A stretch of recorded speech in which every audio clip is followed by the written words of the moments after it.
processo de trabalho. A Missa dos Quilombos teria sido uma ideia do Dom Helder? O Dom Helder desafiou o Pedro. Foi um desafio? O Dom Helder era inquieto, uma figura... me impressiona isso, como a convicção das pessoas, essa construção. Ele era um homem de um carisma que impressionava. E como o Pedro, Dom Helder era miudinho fisicamente. Né? Eu acho que era mais baixo. Era mais baixo que o Pedro. Mais baixo que o Pedro. E nós dizíamos que o Pedro, isso foi uma criação do Fernando Brant, né? Dizia que ele tinha uma arquitetura de passarinho, né? Que o Pedro. O Dom Helder era miudinho, mas quando ele começava a falar, ele virava um gigante. Né? Era uma coisa, você escutar a oração a Mariama na Missa dos Quilombos, a impressão que, se você não conhece a figura, pensa que é um sujeito do tamanho do Fidel Castro. Né? Então o Dom Helder, que sempre ele queria cumprir um papel daquele que é o que incomoda o status quo.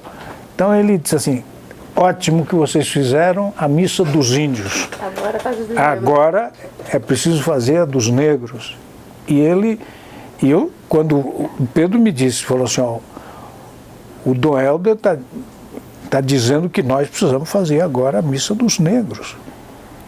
O que você acha? Eu falei: bom, primeiro, que eu topo. Segundo, que vai ser muito mais difícil, porque vai ser muito mais difícil para a Igreja Católica absorver a crítica que nós vamos fazer, né, com relação à ação delas frente às populações negras do Brasil, do que com relação aos índios. Porque, a rigor, a Igreja Católica, com toda a tragédia que ela, historicamente, foi responsável, né, no sentido da evangelização das populações indígenas, ou seja, ela matou a alma dos índios, a cultura dos índios, mas salvou a vida física deles.